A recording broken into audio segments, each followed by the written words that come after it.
On paper, this tiny nation is one of the richest nations anywhere in the world, but most people here do not even know what a school is, and going to the hospital will guarantee death, not recovery. This guy is their president. His son is the vice president. His uncle was the former president, but this guy captured the uncle and executed him, then became the president. You see this fellow right here? He's hands down the most famous figure in the whole nation's history. Folks call him the Diddy of Africa. He is the nephew of the president, and wouldn't you know it, he's the Director General of the National Financial Investigation Agency. But the real kicker, the reason his name got Googled over 1 million times back in 2024, it wasn't for cracking some big corruption case or streamlining the economy.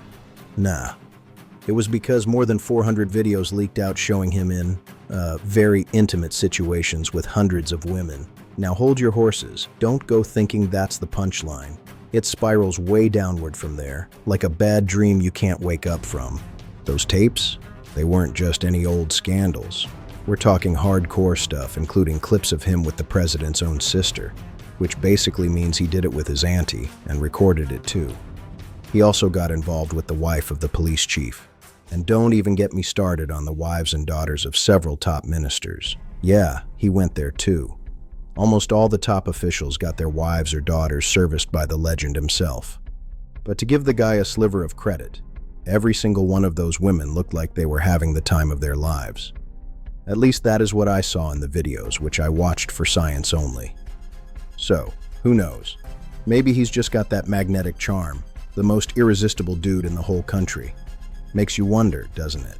Meanwhile, the president's second son runs the Ministry of Mines, holding total control of every last resource the country has. His third son is the Secretary General of National Security, basically calling the shots for the army. His brother's in charge of the Presidential Guard, you know, to make darn sure no coup ever rears its head. And get this, another brother's the Minister of Defense. Oh, and I'm not even scratching the surface of the family tree here. It's like half the government's a family reunion. Yeah, this setup makes North Korea look like a casual office party, but the news media never talks about it. You know why? Because he is good friends with lots of politicians around the world, and he is very generous, just not to his own people. But hey, we're just warming up. The absurdity ramps up from here, trust me. The country I am talking about here is Equatorial Guinea, and the big man at the helm is Teodoro Obiang Nguema Umbasogo. This little spot on the map only has about 1.8 million folks calling it home. But boy, did they hit the jackpot with oil and gas back in the 90s. We're talking around 1.1 billion barrels of proven oil reserves and a whopping 1.3 trillion cubic feet of natural gas. Hold up, real quick before we expose more of this Equatorial Guinea madness. If you're the type who actually enjoys getting your brain melted by political scandals, oil billions, and leaked tape drama, do me a solid and smash that subscribe button right now. What is most shocking is how the Vice President Teodoro Nguema Obiang Mange happily shows off his playboy lifestyle on Instagram, really happily. He's posting shiny supercars, private jets, custom bikes, and yes, he owns a real Batmobile. And get this, he has over 300,000 followers on that account. 300,000. And you sit there thinking, who are all these people watching this? Now here's why it hits so hard. Equatorial Guinea is an oil-rich country, sure, but most of its people live in serious poverty. I'm not talking no new phone poverty. I mean whole communities where schools and hospitals do not even exist. Many children grow up without ever seeing a classroom. And while that's the reality for most people, here's their vice president posting pictures of Lamborghinis, Ferraris, Rolls-Royces, 2 private jets, and again, that Batmobile, like he's running some extreme car enthusiast's fan page. The contrast is wild, right? So out of pure curiosity, because I couldn't resist, I scrolled down to the comments.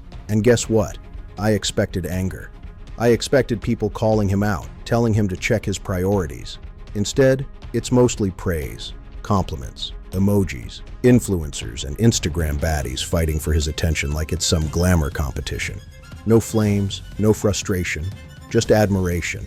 And that's the twist. Social media doesn't favor context or hardship, it favors shine. No one cares that he is stealing from his poor people. Analysts have been saying for years that, with all that black gold sloshing around and such a small population to divvy it up among, this place should be swimming in wealth, one of the highest GDP per capita anywhere on Earth. If the money got spread out fair and square, managed with a bit of sense, it'd be like living in paradise. Equatorial Guinea even snagged Africa's top per capita income spot in the 2000s and early 2010s, riding that oil boom like a wave. At its height around 2008, nominal GDP per capita shot up over $13,000. Some years even higher, pushing into upper middle income territory with numbers like $20,000 to $26,000. Pretty wild for Africa, right? It matched or beat out plenty of so-called developed nations back then.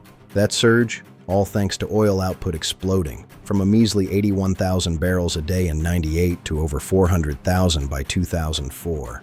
With so few people, it should have meant everyone got a slice big enough to rival those tiny Gulf states like Qatar. But should is a funny word, isn't it? Reality has a way of flipping the script. Equatorial Guinea, you see. It's one of those heartbreaking stories out of modern Africa. A place that's got this massive blessing, or maybe curse, of offshore oil reserves that could have pulled its 1.7 million people straight into real, everyday prosperity. Instead, it's turned into nothing more than a personal cash machine for President Teodoro Obiang and his massive extended family. His life's this over-the-top spectacle that's caught eyes around the world, landing him convictions left and right. On what? A so-called modest government paycheck. But somehow he's piled up hundreds of millions through straight-up stealing, kickbacks on state deals, and locking down moneymakers like forestry and public works. Take companies like that Portuguese builder Zagope. They shelled out billions for infrastructure gigs, and poof, the cash funneled right into Teodoran's outfit, Somagai Forstall. Leaked papers show over $86 million zipping his way just from 2014 to 2018. And what does he do with it? Buys up supercars by the fleet. Private jets that'd make a rock star jealous. Yachts for lazy ocean days. And properties sprinkled all over the map. It's like he's playing Monopoly with real countries. That Paris mansion of his on Avenue Foch? Oh man, it's a beast. 101 rooms, private cinema for movie nights, a nightclub to party till dawn, Turkish hammam for those spa vibes, and bathrooms decked out in marble and gold like some ancient emperor's dream. French cops swooped in during this drawn-out corruption investigation, nailing him in 2017 for embezzling and laundering at least $174 million of public dough. They slapped him with a suspended 3-year stretch and a fat fine.